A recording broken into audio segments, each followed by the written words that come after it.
دین کی حفاظت کے لیے ہجرت کیے تھے. اس بات کو سمجھیں. 4 چیزیں یہاں پر بیان ہوئی ہیں توبہ کے متعلق.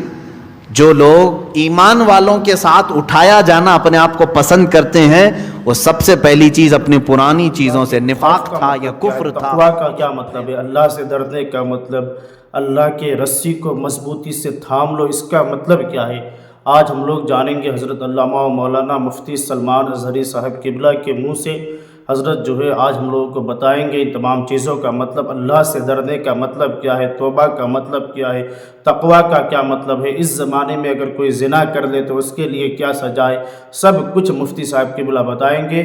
آپ تمام دوستوں احباب سے گزارش ہے کہ آپ تمام حضرات جو ہے اس پورے بیان کو سنیں اور اپنے ایمان کو منور و مجلہ فرمائیں. السلام علیکم. آپ کا جو ہے میں استقبال کرتا ہوں ہمارے چینل بیان ریئیکشن میں. آپ میں سے جو نئے ہیں آپ تمام حضرات سے گزارش ہے کہ اس چینل کو سبسکرائب کر لیں اور سوال کے سرزد ہوئے وہ اگر توبہ کرنا چاہتا ہے تو 2 چیزیں پہلے سمجھ لیں. ایک تو سچے دل سے توبہ کرنا، یعنی باز آنے کا ارادہ کر لینا. دوسرے اس پر نیکیوں کی کثرت کرنا، تب جا کر کے وہ توبہ کا پھل تمہیں ملے گا. ہاں بعض جگہوں پر میں نے دیکھا ہے دیہاتوں وغیرہ میں وہ لوگ کسی لڑکے اور لڑکی کے معاملے کو دیکھتے ہیں کہ یہ غیر شادی شدہ تھے اور چلے گئے اور ساتھ میں رات بتا کر کے آئے تو ان کو پکڑ کر کے جماعت والے بٹھاتے ہیں.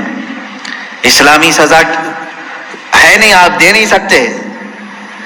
اور بعض دیہاتوں میں نے دیکھا ہے کہ جھاڑو لے کر کے اس کو مارتے ہیں یا ٹاول کو لپیٹ کر کے اس کو مارتے ہیں. یہ مذاق کر رہے ہو اسلامی نظام کا؟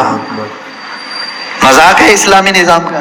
وہ تو حضرت ایوب علیہ السلام کی بیوی کے لیے اترا تھا قرآن پاک میں. حضرت ایوب علیہ السلام نے قسم کھا لی تھی اپنی بیوی کے بارے میں کہ وہ شیطان کے پاس گئی تھی، اگر میں صحیح ہو جاؤں تو تجھے 100 کوڑے ماروں گا. آپ صحیح ہو گئے، 100 کوڑے مارنے والے تھے، لیکن وہ بیوی بڑی نیک شعار تھی. اللہ نے حکم فرمایا جبرائیل امین کو، جاؤ ایک جھاڑو جس میں 100 کاریاں ہوں وہ ایوب کو دے دو اور کہو کہ ایک بار اس سے اپنی بیوی کو مارے، ان کی قسم پوری ہو جائے گی. یہ قرآن میں ہے. وہ ایوب علیہ السلام کی بیوی کے لیے یہ بات اتری تھی. تو میں نے کسی گاؤں کے متولی صاحب کے متعلق یہ سنا کہ وہ بھی 100 کاریوں کی جھاڑو لے کر کے اس لڑکے کو مارتے ہیں جو لڑکی کو بھگا لے جاتا ہے، اور کہتے ہیں 100 کوڑوں کے برابر ہو گیا. اور اگر 100 کوڑے مارو گے تو پھر اگلا دن آپ کے کوڑے پڑنے کا آ جائے گا. یہاں نہیں مار سکتے. یہاں صرف یہ ہے کہ سچی توبہ کی اسے تلقین کی جائے، رو رو کر کے تو توبہ کرے، اس کے بعد اپنی اصلاح کرے. اپنی اصلاح کیسے؟ نیکیوں کی کثرت کرے.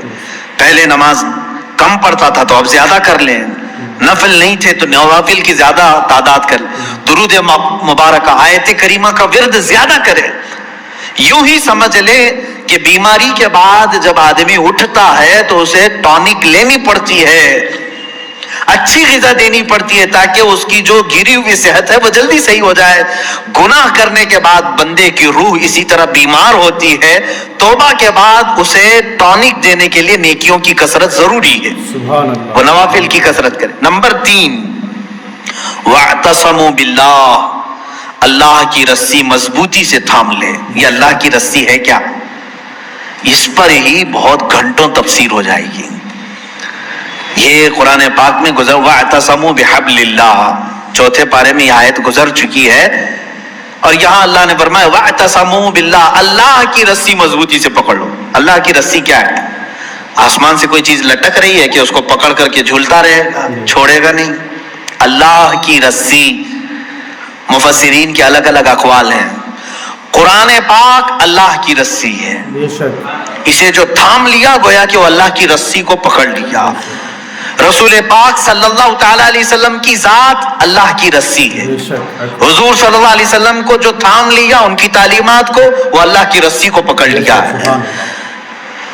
اہل بیت اطہار جو رسول اللہ کی آل ہیں، ان کو کہا گیا ہے کہ وہ اللہ کی رسی ہیں.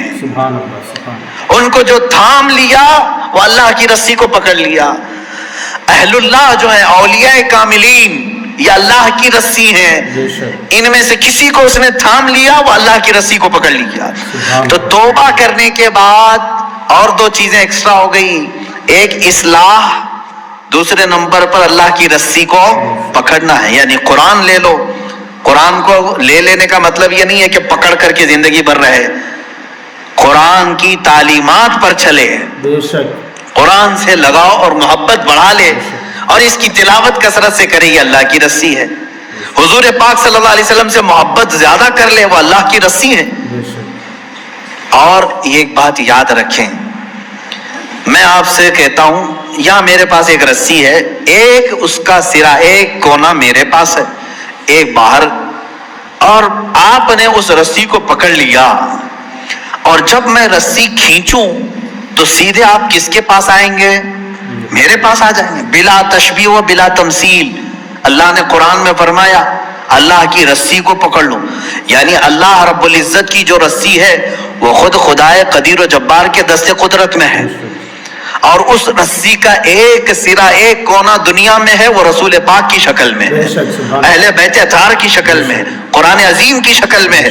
ان کو جس نے پکڑ لیا، جب رب تبارک و تعالیٰ سارے لوگوں کو کھینچے گا تو تم وہیں جاؤ گے جہاں یہ اس رسی کا دوسرا کنارہ ہو. سبحان اللہ سبحان اللہ. اسی کو کہتے ہیں اللہ رب العزت تک پہنچنے کے لیے اس کی رسی کو تھام لینا، یعنی اہل اللہ، اولیاء کاملین سے وابستہ ہونا، قرآن پاک سے اور رسول پاک کی زندگی سے وابستہ ہونا. 3 چیزیں میں نے گنا دیا توبہ کے لیے. وَأَخْلَصُوا دِينَهُمْ لِلَّهِ، چوتھی چیز ہے اپنے دین کو اللہ کے لیے خالص کر دینا، پیوریٹی والا دین. یہ وہی شادی کرنے والے لوگوں کے لیے ہے، جو شادی کے لیے دین میں آئے تو اللہ فرمانا نہیں، اللہ کے لیے دین میں آؤ، بے شک اللہ کے لیے توبہ کرو. بعض لوگوں کو دیکھا گیا کہ بھائی بہت زیادہ آوارہ گردی کرتا تھا، میں تو بیٹی نہیں دوں گا اس کو، کہا 4 لوگوں کو لے آؤ میں توبہ کرتا ہوں. توبہ توبہ توبہ توبہ، ہو گئی توبہ. اس کے بعد اس کی بیٹی کو لینے کے لیے تم نے 4 لوگوں کے پاس توبہ کیا. میرے عزیزوں، اب توبہ کے اصول آپ سیکھ لو. اس نے توبہ کس کے لیے کیا؟ ایک خاتون کے لیے. اللہ فرما رہا ہے اللہ کے لیے آ جاؤ. یہ آج تیرے نکاح میں ہے، کل پھیکی پڑ جائے گی، لیکن اللہ رب العزت تو ہمیشہ رہنے والا ہے. یہ ان لوگوں کے لیے بھی تھا جو دائرہ اسلام میں داخل ہوتے تھے. جیسے ہجرت کے متعلق حضور صلی اللہ علیہ وسلم نے فرمایا جس نے اللہ اور اس کے رسول کے لیے ہجرت کی اس کا ثواب بے حساب ہے. سبحان اللہ. ہجرت کا مطلب ایک وطن چھوڑ کر کے دوسرے وطن گئے. جیسے مکہ چھوڑ کر کے صحابہ مدینے گئے تھے، کس کے لیے گئے تھے؟ اللہ اور اس کے رسول کی محبت میں گئے تھے. ایک صحابی جو ہے وہ مکہ سے نکلے، ان کی منگنی ہوئی تھی مدینے کی لڑکی سے، مدینے کی ایک لڑکی سے ان کی منگنی ہوئی تھی. وہ سفر کر کے آ گئے، انہوں نے سوچا شادی بھی ہو جائے گی، ہجرت بھی ہو جائے گی، ثواب کا ثواب ہے، گھر کا گھر بھی ہے. شادی ان کی مدینے میں ہونی تھی، سسرال مدینے میں، اور مکہ سے ان کو ہجرت کرنے کا ثواب بھی لینا تھا. لیکن وہ ہجرت کر کے آئے، تب اللہ کے نبی صلی اللہ علیہ وسلم نے یہ حدیث بیان فرمائی، جس کی ہجرت جس غرض سے ہوئی اسی غرض میں مانی جائے گی. جو اللہ اور رسول کے لیے ہجرت کر کے آئے تھے اس کا ثواب بے حساب ہے، اور جو شادی کے لیے ہجرت کر کے آئے تھے تو یہ شادی کا ہی مانا جائے گا. یہ شادی کا. بعض لوگ ہجرت کر کے، مائگریٹ کر کے دوسری کنٹریز میں آج گئے ہوئے ہیں، وہ اپنی روزی روٹی کے لیے گئے ہوئے ہیں. اس ہجرت کا ثواب نہیں ہے. اپنے دین کی حفاظت کے لیے اور اللہ کی رضا کے لیے اگر کوئی ہجرت کیا ہے تو اس کا ثواب ہے، بہت بڑا ثواب ہے. مثال کے طور پر برما کے لوگ جو ہجرت کیے، ان کے اوپر آفتیں تھیں، مصیبتیں تھیں، اور ان کے اوپر دین تنگ کر دیا گیا تھا، اور وہ وہاں سے گھر چھوڑ کر کے ہجرت کر کے اگر کسی دارالاسلام میں گئے ہیں تو ان کو وہی ہجرت کا ثواب ہوگا جو صحابہ نے ہجرت کی تھی. یہ ثواب ہے کیونکہ وہ اپنے دین کی حفاظت کے لیے ہجرت کیے تھے. اس بات کو سمجھیں. 4 چیزیں یہاں پر بیان ہوئی ہیں توبہ کے متعلق. جو لوگ ایمان والوں کے ساتھ اٹھایا جانا اپنے آپ کو پسند کرتے ہیں، وہ سب سے پہلی چیز اپنی پرانی چیزوں سے، نفاق تھا یا کفر تھا یا بھیانک گناہ تھے، پہلی چیز توبہ کرے. دوسری چیز اصلاح کرے، یعنی جو ڈیمیج ہوا تھا اس کو صحیح کرے. کیسے؟ نیکیوں سے، نمازوں سے، تسبیحات سے. نمبر 3، اللہ کی رسی کو پکڑ لے. یہ نہیں کہ خالی تو مسجد میں بیٹھ گیا اور یہ سوچا مجھے کسی کی ضرورت نہیں, کسی پیر فقیر کی ضرورت نہیں. بولتے ہیں نا بعض لوگ میرا دین کامل ہے, کسی پیر اس طرح کے جملے لوگ اپنے ماڈرنزم کو بتانا چاہتے ہیں کہ ہم اہل اللہ کے قریب نہیں جانا چاہتے, اللہ والوں کی ہمیں کوئی حاجت نہیں, جبکہ قرآن کہہ رہا ہے کونوا مع الصادقین, تم اللہ کے سچے بندوں کے ساتھ رہو. اگر تمہاری ضرورت نہیں تھی تو اللہ نہیں فرماتا کہ ان بندوں کے ساتھ رہو. یہ اللہ کی رسی ہے, ان کی صحبت میں اپنا وقت گزارو, ان کی تعلیمات میں اپنا وقت گزارو. نمبر 4 ہے اپنے دین کو خالص کر لینا, پیورٹی, یعنی توبہ کیا ہے تو کسی دنیاوی غرض سے نہیں بلکہ اللہ کو راضی کرنے کے لیے. بزنس کے لیے اگر کوئی داڑھی رکھ لیا, اپنا دھندا چمکانے کے لیے اگر کوئی ٹوپی پہن لیا تو نہ اس داڑھی کا اسے ثواب ہے نہ اس ٹوپی کا اسے ثواب ہے, بلکہ وہ دھوکہ دھڑی میں شامل ہے. ہاں, اللہ کو راضی کرنے کے لیے اور اپنے حبیب کو راضی کرنے کے لیے کیا ہے, اللہ اس کے کاروبار میں بھی برکت دے اور اس عمل کا بھی اسے ثواب عطا کرے. یہ 4 چیزیں ہیں. توبہ ہو یا کوئی بھی دینی معاملات تو ہم لوگ اس کو کھلواڑ بنا لیے ہیں. ان تمام چیزوں سے ہم لوگوں کو باز رہنی چاہیے. یہ توبہ جو ہے اللہ تبارک و تعالیٰ کو حاضر و ناظر جان کر اس عہد کے ساتھ کرنا چاہیے کہ نہیں, میں نے جو گناہ کیا ہے انشاءاللہ اب یہ گناہ دوبارہ نہیں کریں گے. اس کا مطلب توبہ ہوتا ہے دل میں پکا پہلے ارادہ ہونا, پھر اللہ کی بارگاہ میں رجوع کرنا کہ میں سے جو گناہ سرزد ہو گئی اب کبھی کسی بھی حالت میں وہ گناہ مجھ سے نہ ہو.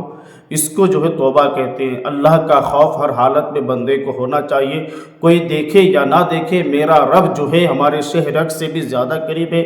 ہر حالت میں میرا رب دیکھتا ہے, میں کیا سوچتا ہوں اللہ وہ بھی جانتا ہے, میں کیا کرنے والا ہوں میرا رب وہ بھی جانتا ہے. تو ہم لوگوں کو ہر حالت میں اپنے رب سے ڈرنا چاہیے. اللہ تبارک و تعالیٰ کا خوف ہمیشہ ہمارے دل میں ہونا چاہیے.